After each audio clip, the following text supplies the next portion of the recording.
Hello everyone. In previous lecture we had discussed the different stresses on the soil and the different factors which affect the shear strength of soil. Also the Moore column failure theory or criteria. So in this lecture again we are going to discuss the remaining part of this Moore column failure criteria.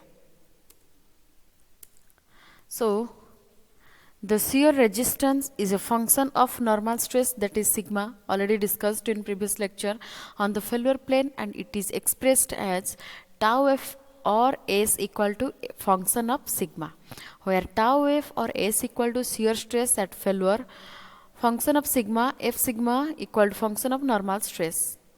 So if the normal stresses and shear stresses are plotted, a curve is obtained. This curve is known as shear envelope. So if we plot or if we draw a curve between the normal stress and between the shear stress, it is known as shear envelope.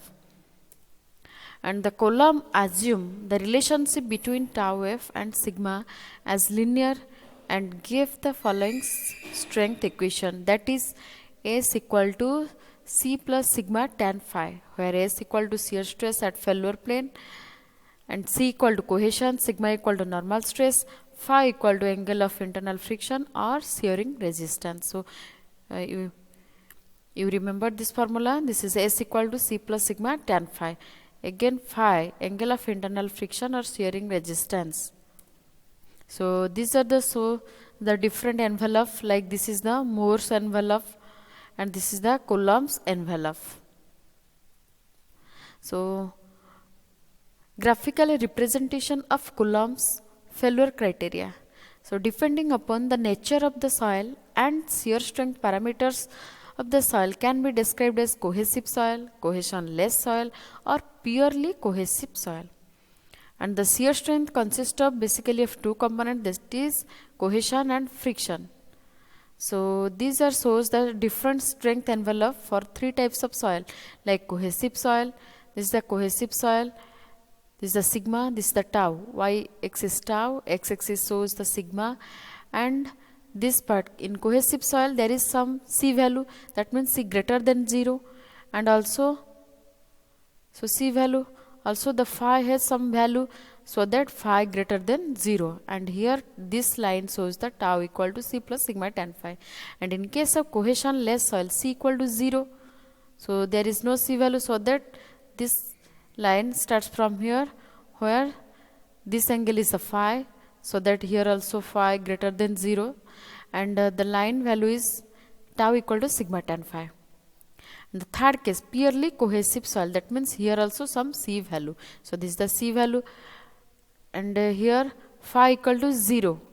In cohesive soil or purely cohesive soil, phi equal to 0, so that it is the straight line here. So phi equal to 0, so that only C value tau equal to C. So these are the different strength envelope for different types of soil. Next is angle of friction.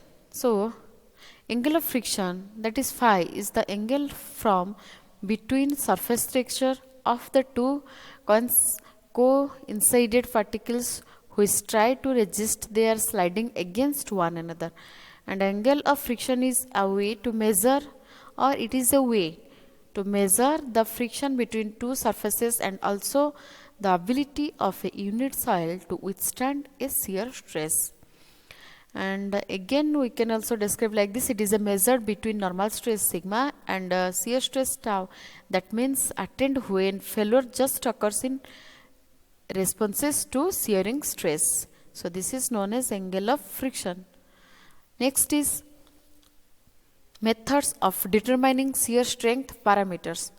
So shear strength parameters like C and phi of soils, either in the undisturbed or remolded states, may be determined by any of the following methods.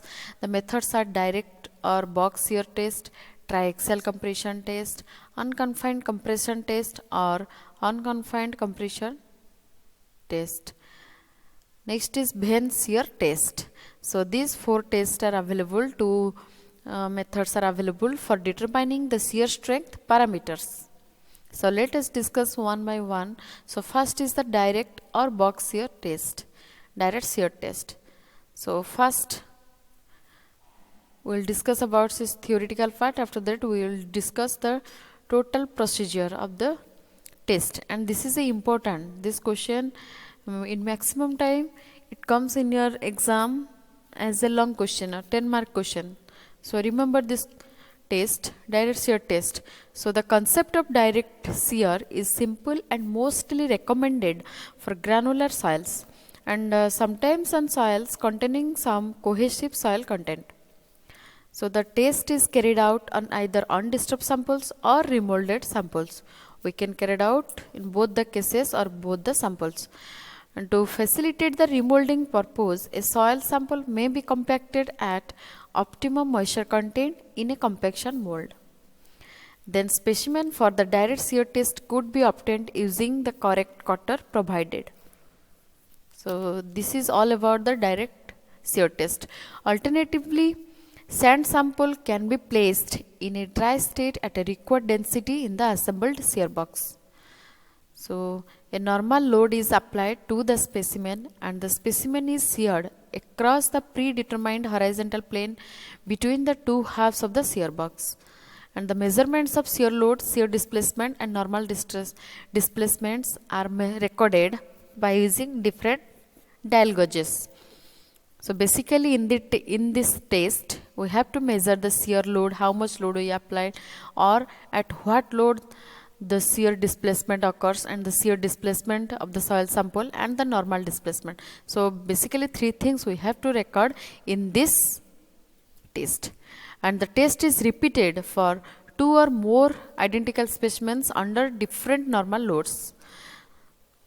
So from the result the shear strength parameters can be determined, and also we can get a better result by taking the average of the 2 or 3 tests.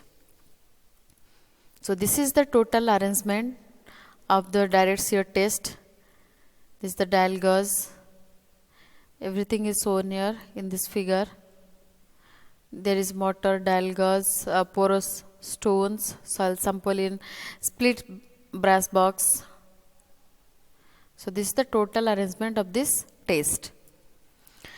And why it is necessary to do this direct shear test, or what is its scope? So the value of internal frictional angle and cohesion of the soil are required for design of many engineering problems such as foundations, retaining walls, bridges, seat piling.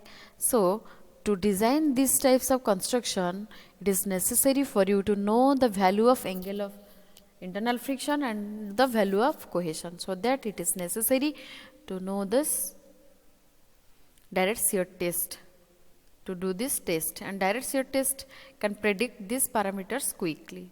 So this figure also shows the total arrangement of direct shear test. Then let us discuss different apparatus required.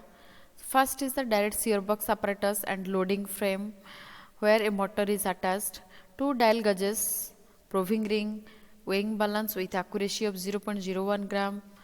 Next is the sample extractor like undisturbed sample or sampler for preparation of remolded sample of dimensions 60 mm into 60 mm and 25 mm, tamper, straight edge, spatula, filter paper, 2 porous stones, then 2 corrugated metallic plates with perforation or metallic imperforated plates with corrugation. The next is the metallic pressure pad. So these are the apparatus which we required during the direct shear test. The next is the procedure.